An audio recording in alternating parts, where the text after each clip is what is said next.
সুন্নাহর বাণীগুলো বিনা সংকোচে মানুষের সামনে স্বাধীনভাবে প্রচার করতে হবে এবং এটা তাদের নীতি এবং নৈতিক দায়িত্ব।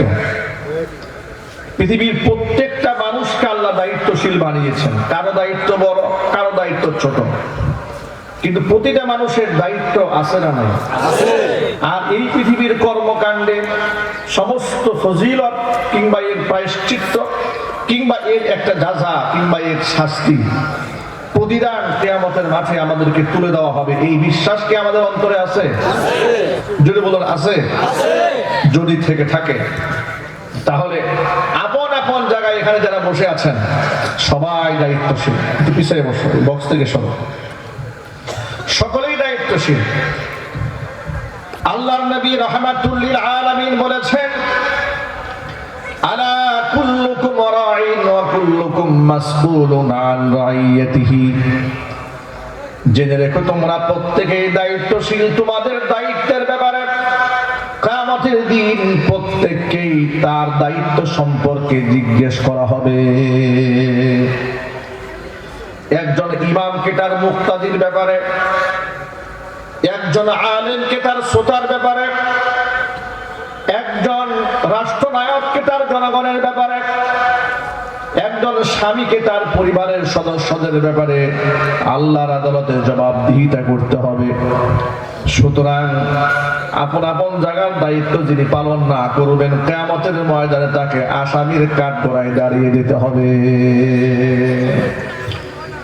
সকলেই দায়িত্বশীল। দায়িত্ব ছাড়া আল্লাহ কাউকে পাঠান না।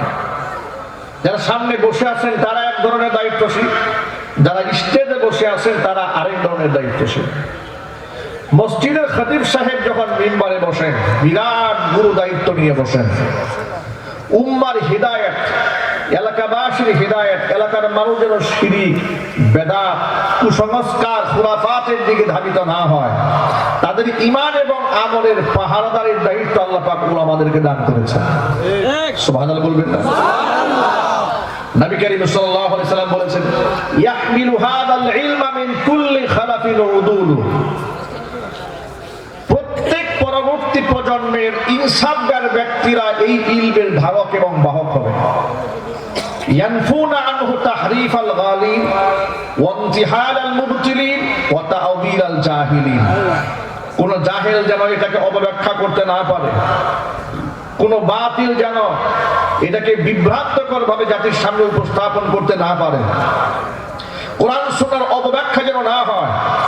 এই জন্য যোগ্য ইনসাফগার হক্কানি ওলামারা তা প্রতিহত করবেন। কোরআন সুন্নাহর মূল বাণী সমাজের মধ্যে তারা প্রতিষ্ঠিত করে ছাড়বেন। যদি বলেন সুবহানাল্লাহ। এখন সেই বাণী যদি সাহসিকতার সাথে এলাকার মসজিদের খতিব সাহেব যদি মিম্বার থেকে সঠিকভাবে পালন না করেন তাহলে আল্লাহর আদালতে জবাবদিহিতা আছে না না?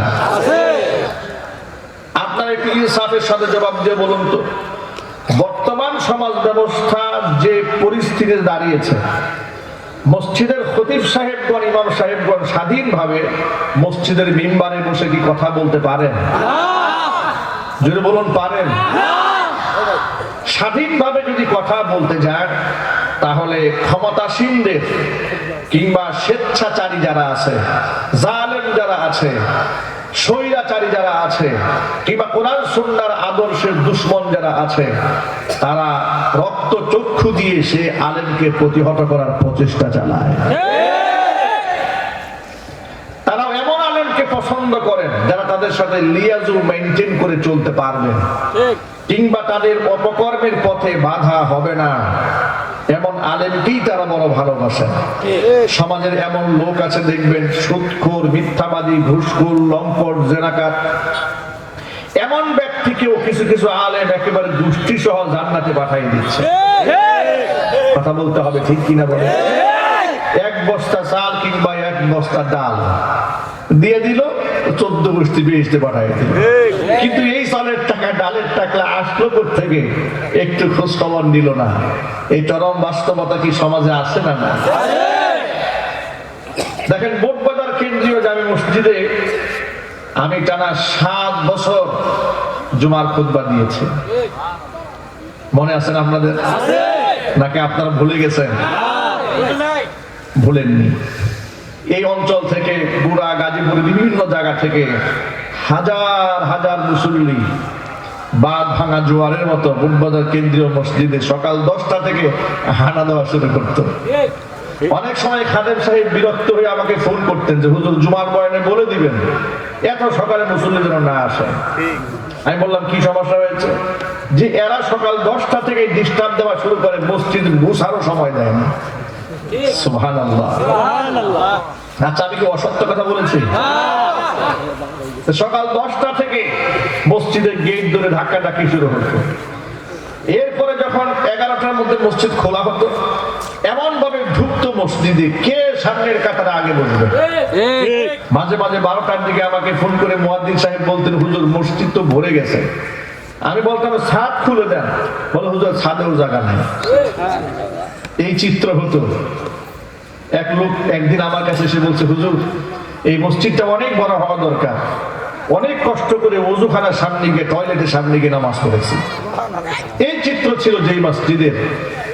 কোন সে অপরাধ যে অপরাধে আমাকে এখান থেকে সরিয়ে দেওয়া হয়েছে?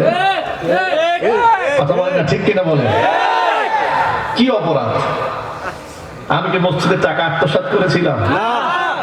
কারোর সাথে মারামারি করেছিলাম? সেখান থেকে আমাকে সরিয়ে দেওয়া হলো। স্বার্থান্বেষী একটা গোষ্ঠী বলল আমার কথাই নাকি কাদের কলিজায় আগুন লেগে যায়। আমার প্রশ্ন হচ্ছে, আমার কথায় যদি কলিজায় আগুন লাগতো তাহলে সে আগুনটা বাতিলের কলিজায় আগুন লাগতো। ইমানদারদের অন্তর তৃপ্ত হতে বলেই তো গোটা দেশের বিভিন্ন প্রান্ত থেকে লোকদের উপচে পড়া ভিড় ছিল। আজকে সেই মসজিদে জুমার খুতবা শুরু হয়ে যায়, নিচতলা মুসল্লি ভরপুর হয় না। যারা আমার নামে বদনাম করত, যারা এই পেছনে কাজ করেছে, মাথায় টুপি মুখে দাড়ি দিয়ে ভণ্ডামি করত, ক্ষমতার অপব্যবহার করত, আল্লাহ পাক তাদের ক্ষমতা ছিনিয়ে নিয়েছে। কথা বলতে হবে, ঠিক কিনা? এবং তাদের কপালে যে কত গ্লানি আছে চড়িয়ান টুমরো জাতির সামনে আপনারা দেখবেন ইনশাআল্লাহ। কি বলেন, দেখতে হবে না? আল্লাহর ঘরের মসজিদের এই ক্ষতি তারা করেছে। মুসল্লিদের গণ জোয়ারকে তারা ঠেকিয়ে দিয়েছে। এখন আর সেখানে এইভাবে মুসল্লি হয় না, হাতে গোনা কিছু লোক নামাজ আদায় করে। প্রশ্ন হচ্ছে আল্লাহর ঘরের এই এতটুকুন আবাদ দেখে যারা সহ্য করতে পারে নাই, আল্লাহর কসম মুখে দাড়ি মাথায় টুপি থাকলেও এরা জাতীয় মুনাফিক ছাড়া কিছু নয়। এই লেবাসধারী মুনাফিক এলাকায় আছে না নাই? চিৎকার দিয়ে বলতে হবে আছে না নাই? এই মুনাফিকরা লাঞ্ছিত হয়েছে, হচ্ছে, ভবিষ্যতেও হবে ইনশাআল্লাহ।